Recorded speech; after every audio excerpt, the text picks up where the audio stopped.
स्वागत है आप सभी का आज की इस वीडियो में।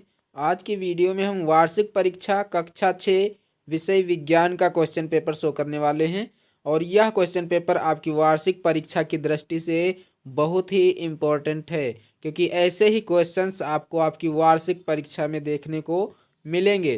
तो आपको इस वीडियो को पूरा ध्यानपूर्वक देखना है। आपको जो भी क्वेश्चंस हैं उनके आंसर भी आपको बताए जाएंगे। तो आपके लिए यह वीडियो बहुत ही इम्पोर्टेंट है। अगर आपको ऐसा ही क्वेश्चन पेपर मिलता है तो आपको 100% मार्क मिलेंगे, यानी कि आपको 50 में 50 नंबर दिए जाएंगे। तो आपको ध्यान से इसको सारे क्वेश्चन को इनको देखना है और उसके बाद इनका उत्तर आपको खोजना है। तो चलिए हम वीडियो को स्टार्ट करते हैं। सबसे पहले आपको क्वेश्चन पेपर मिलेगा, उसमें आपको अपना रोल नंबर डाल देना है और नाम डाल देना है, ताकि जो क्वेश्चन पेपर है वो बदल ना सके। इसके बाद इस पेपर को करने के लिए आपको 2 घंटे का समय दिया जाएगा। पूर्णांक यहाँ पे लिखा हुआ है 50 का, तो इसका पूर्णांक जो है वो 50 का है। देखिए यहाँ विषय विज्ञान का है क्वेश्चन पेपर है। तो चलिए बढ़ते हैं पहले प्रश्न की तरफ। पहला प्रश्न है कि नोट दिया गया है कि सभी प्रश्न हल करने अनिवार्य हैं। आपको सारे प्रश्नों के जवाब देने हैं, कोई भी प्रश्न छोड़ना नहीं है। पहला प्रश्न दिया गया है, ये देखिए, सही विकल्प छांटकर अपनी उत्तर पुस्तिका में लिखिए। आपको सही जो विकल्प है उसको छांट करके अपनी उत्तर पुस्तिका में लिखना है। जो उत्तर सही है सिर्फ आपको वही लिखना है और इसके लिए आपको 5 नंबर दिए जाएंगे, क्योंकि एक प्रश्न का 1 नंबर है और 5 प्रश्न है। तो इस आधार पर आपको पूरे के पूरे, अगर पाँचों सही होते हैं तो 5 नंबर आपको मिलने वाले हैं। तो पहला प्रश्न है कि कौन सा आउटपुट डिवाइस है। तो आउटपुट का मतलब होता है जो बाहर की तरफ निकालता है, जो बाहर निकालता है। तो देखिए यहाँ पे पहला ऑप्शन दिया गया है कीबोर्ड, दूसरा है मॉनिटर, तीसरा है माउस और चौथा है स्कैनर। तो आपको ध्यान देना है कि जो कीबोर्ड होता है ये इसको हम इंटर करते हैं मतलब हम कीबोर्ड के माध्यम से कोई भी सूचना कंप्यूटर के अंदर डालते हैं। तो जब अंदर डालेंगे तो ये हो जाएगा इनपुट डिवाइस, यानी कि जो पहला आपका ऑप्शन है ये रॉन्ग है। आपको पहला ऑप्शन ये जो है ये गलत है, ये आपका उत्तर नहीं है। दूसरा है कि मॉनिटर, इसके बारे में हम बाद में चर्चा करेंगे। इसके बाद तीसरा देखो यहाँ पे माउस लिखा हुआ है। माउस जो होता है इसके माध्यम से हम क्या करते हैं, जो हम किसी भी फोल्डर को टच करके हम क्या करते हैं उसको खोल सकते हैं, यानी कि ये भी क्या है, ये भी एक इनपुट डिवाइस है। यानी कि ऑप्शन नंबर 3 भी आपका रॉन्ग है, ये भी आपका क्या है, गलत है। चौथा है स्कैनर से जब हम कुछ भी स्कैन करते हैं तो उसमें क्या करते हैं, हम कोई भी डॉक्यूमेंट जो होता है उसके अंदर डालते हैं, यानी कि ये भी क्या हुआ, ये भी एक इनपुट डिवाइस हुआ और यहाँ पे आपको आउटपुट देखना है। तो चौथा आपका ऑप्शन ये भी गलत हो जाता है। तो इस आधार पर जो आपका ऑप्शन सही है वो है मॉनिटर में, यानी कि मॉनिटर जिसको हम डिस्प्ले के माध्यम से देखते हैं और इस डिस्प्ले में क्या होता है, जो भी जानकारियां होती हैं वो हमें आउटपुट करके क्या करता है, ये हमें अपनी तरफ दिखाता है।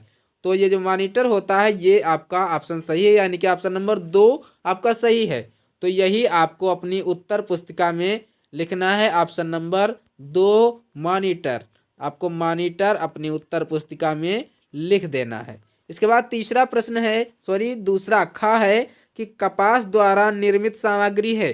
तो कपास के द्वारा क्या बनाया जाता है ये आपको बताना है। पहला ऑप्शन है डलिया, दूसरा है कागज और तीसरा है रस्सी, चौथा है बोरा। तो कागज से क्या बनाया जाता है आपको पता होना चाहिए। आपको एक बात ज्ञात होनी चाहिए कि जो डलिया ये कपास से नहीं बनाई जा सकती, कागज ये तो लकड़ी से बनाए जाते हैं, यानी कि ये दोनों ऑप्शन आपके गलत हो जाते हैं। और एक बात आपको ध्यान रखना है कि यहाँ पे लिखा है रस्सी और बोरा, इन 2 ऑप्शनों में आपको देखना है कि कौन सा ऑप्शन सही है। तो मान लीजिए जो बोरा आपका होता है ये किस प्रकार से बना होता है, रस्सियों से क्या होता है, ये रस्सियों से बंधा होता है, यानी कि जो बोरा आपका है ये भी आपका ऑप्शन गलत है, यानी कि ये चौथा भी नहीं है। तो आपका जो ऑप्शन सही है वो है ऑप्शन नंबर 3 रस्सी। कपास से क्या बनाया जाता है? रस्सी बनाई जाती है, यानी कि option number 3 is the right answer. इसके बाद बढ़ते हैं क्वेश्चन नंबर 3 की तरफ। क्वेश्चन नंबर 1 का गा है कि एक कोशिकीय जीव है। आपको बताना है एक कोशिकीय जीव कौन सा है। इसके लिए ऑप्शन दिए गए हैं 4। पहला ऑप्शन है मनुष्य, दूसरा है केचुआ, तीसरा है अमीबा और चौथा है छिपकली। तो आपको बता दें कि जो मनुष्य है ये एक कोशिकीय जीव नहीं है, और दूसरा है केचुआ, ये भी एक कोशिकीय जीव नहीं है। और आपको एक बात ध्यान रखना है कि जो एक केचुआ है ये द्विलिंगीय पौधा है, सॉरी ये द्विलिंगीय जीव है। क्या है? ये द्विलिंगीय जीव है। और तीसरा है अमीबा, अमीबा जो है ये एक कोशिकीय जीव है, यानी कि ऑप्शन नंबर 3 आपका सही होता है। इसके बाद घा है कि लोहे और बालू की छीलन को पृथक किया जाता है। किसके द्वारा हम लोहे और बालू की छीलन को पृथक कर सकते हैं? पृथक मीन्स होता है अलग कर सकते हैं। तो हम किसके द्वारा जो लोहे और बालू की छीलन है उसको अलग कर सकते हैं? इसके लिए 4 ऑप्शन दिए गए हैं। पहला ऑप्शन है बिनकर, दूसरा है चुंबकीय पृथक्करण द्वारा, और तीसरा है फटक और चौथा है आसवन विधि द्वारा। आपको ध्यान देना है लोहे और बालू की छीलन। छीलन का मतलब होता है हम लोहे की छोटी छोटी कीलों को हम किस प्रकार से अलग कर सकते हैं। तो इसको हम चुंबक के माध्यम से अलग कर सकते हैं, क्योंकि जो बालू होती है वो आपकी चुंबक में नहीं चिपकेगी, बल्कि जो लोहा होता है वो आपके चुंबक में जरूर चिपक जाएगी। तो इसके लिए हम अलग करने के लिए क्या करेंगे? चुंबकीय पृथक्करण द्वारा इसको हम अलग करेंगे, यानी कि ऑप्शन नंबर 2 आपका सही होता है। घा, लोहे और बालू की छीलन को हम चुंबकीय पृथक्करण द्वारा अलग करते हैं। अंगा है किसी द्रव को गर्म करने पर यह बदल जाता है। आपको बताना है जब हम द्रव को गर्म करते हैं तो यह किस में बदल जाता है। अब द्रव आपको नहीं समझ में आ रहा होगा द्रव क्या है। तो द्रव मतलब होता है कोई एक तरल पदार्थ। तरल पदार्थ को हम द्रव कह सकते हैं, द्रव बोलते हैं। जैसे कि जल मान लो आपका, तो जब द्रव पदार्थ को हम गर्म करेंगे तो ये किस में बदल जाएगा? आपने देखा होगा जब हम पानी को गर्म करते हैं बहुत ज़्यादा गर्म हो जाता है, बहुत ज़्यादा गर्म हो जाता है तो इसमें से भाप निकलने लगती है। यानी कि जब इसको हम ज़्यादा गर्म कर देंगे तो एक गैस में बदल जाएगा। किस में बदल जाएगा? गैस में बदल जाएगा, यानी कि ऑप्शन नंबर 2 आपका सही होता है, गैस में बदल जाएगा। आपको पता होगा ये ठोस में तो बदलेगा नहीं, क्योंकि हम किसी चीज़ को गर्म करेंगे तो गलेगी, ना कि वो ठोस बन जाएगी। तो इसके लिए ऑप्शन आपका 2 सही है, गैस में बदल जाएगा। इसके बाद प्रश्न नंबर 2 है कि रिक्त स्थानों की पूर्ति करो। ये 5 नंबर में है, आपको रिक्त स्थान दिए गए हैं, इनको आपको भरना है। पहला है कि सोयाबीन में नामक पोषक तत्व पाया जाता है। कौन सा पोषक तत्व पाया जाता है आपको सोयाबीन में? ये आपको ये खाली जगह में भरना है। इसके बाद 2 का खा है कि गिलास का टूटना परिवर्तन है। ये कैसा परिवर्तन है? रासायनिक है या कैसा परिवर्तन है? ये आपको यहाँ पर लिखना है। आप पढ़े होंगे अपनी पुस्तक में, आपको उसी से ये सारे क्वेश्चन दिए गए हैं और ये आपको उसी से फील करना होता है, आप याद करके आए होंगे। और तीसरा है वायु में भाग ऑक्सीजन होता है। कितने % भाग जो है वायु में ऑक्सीजन का होता है। इसके बाद घा है मनुष्य के हृदय में कुल कक्ष होते हैं। कितने कक्ष होते हैं ये आपको बताने हैं, इसमें आपको फील कर देना है। अंगा है भोजन से हमें कार्य करने की मिलती है। क्या मिलती है आपको बता देना है। अगर वीडियो अच्छा लग रहा है तो वीडियो को लाइक करें, चैनल को सब्सक्राइब करें और अपने दोस्तों के साथ इस वीडियो को ज़्यादा से ज़्यादा शेयर करें, ताकि इनको भी आपको इस वीडियो का लाभ मिल सके। तो आपको क्या करना है? सिर्फ वीडियो को शेयर करना है, वीडियो को लाइक करना है। इसके बाद तीसरा प्रश्न है कि सही के आगे सही का और गलत के आगे गलत का निशान लगाना है। यानी कि सही गलत वाले क्वेश्चंस आपके सामने आ चुके हैं और इनके लिए आपको 5 नंबर दिए गए जाएंगे। 5 है तो 5 नंबर का बनता है। 1 नंबर का एक क्वेश्चन 1 नंबर का है, तो 3 का जो दिया गया है खरगोश अकशेरुकीय जीव है। अगर ये सही है तो हम इसके आगे ये जो बॉक्स बना है इसमें सही का निशान लगाएंगे, अगर गलत है तो इसके आगे हम गलत का निशान लगाएंगे। इसके बाद खा वाला दिया गया है कि पक्षियों की हड्डियां खोखली तथा वायु से भरी होती हैं। अगर ये स्टेटमेंट सही है तो सही का निशान, तो ये स्टेटमेंट सही है, इसमें आपको सही का निशान लगाना है। और इसके बाद गा है, सॉरी हाँ गा, पुरुष में एक जोड़ी वृषण पाए जाते हैं। बिल्कुल सही है ये ऑप्शन, तो ये भी आपका सही है, एक जोड़ी वृषण पाए जाते हैं, इसमें आपको सही का निशान लगाना है।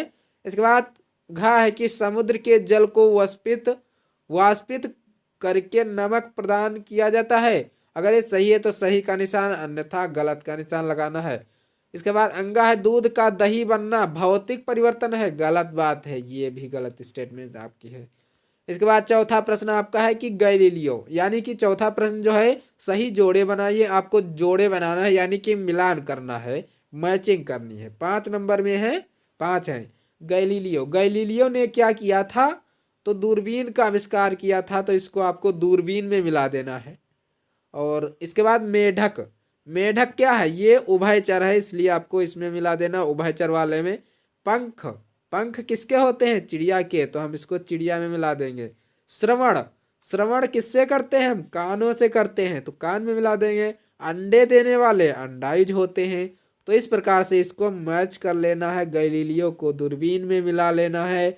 मेढक उभयचर है, पंख हैं चिड़िया के, श्रवण है कान है, और अंडे देने वाले जीव अंडाइज हैं। इस प्रकार से मैच कर लेंगे। इसके बाद 5वां प्रश्न है कि निम्नलिखित प्रश्नों के उत्तर लिखो। 5 × 2 = 10, यानी कि 5 प्रश्नों के उत्तर देने हैं। प्रत्येक प्रश्न 2 नंबर का है, तो इसलिए आपको पांचों करोगे तो 10 नंबर दिए जाएंगे।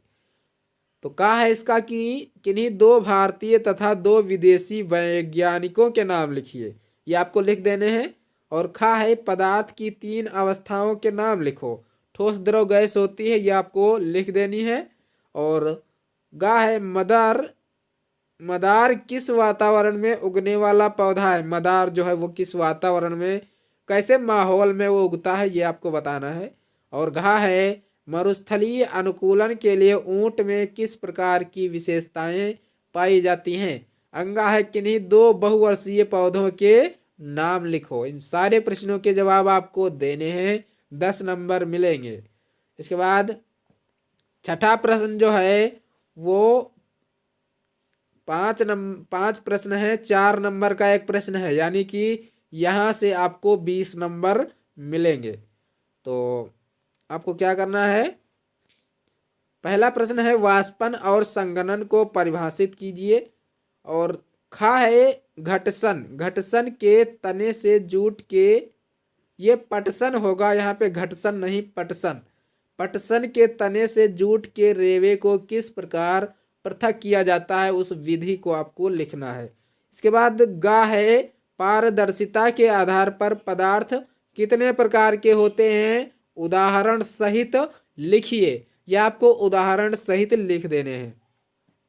इसके बाद अंगा है वर्तमान में कंप्यूटर का विभिन्न क्षेत्रों में उपयोग का वर्णन कीजिए, यानी कि जो कंप्यूटर आपका है वो कहाँ कहाँ पर उपयोग किया जाता है, बहुत सारी जगहों पर किया जाता है। आपको कोई कुछ थोड़ी बहुत जगहें आपको लिख देने हैं। इसके बाद अंगा है 20 मीटर प्रति सेकंड की चाल से चलने वाली वस्तु 120 मीटर का रास्ता कितने समय में तय कर लेगी। यह आपको प्रश्नों का जवाब इसका आपको देना है।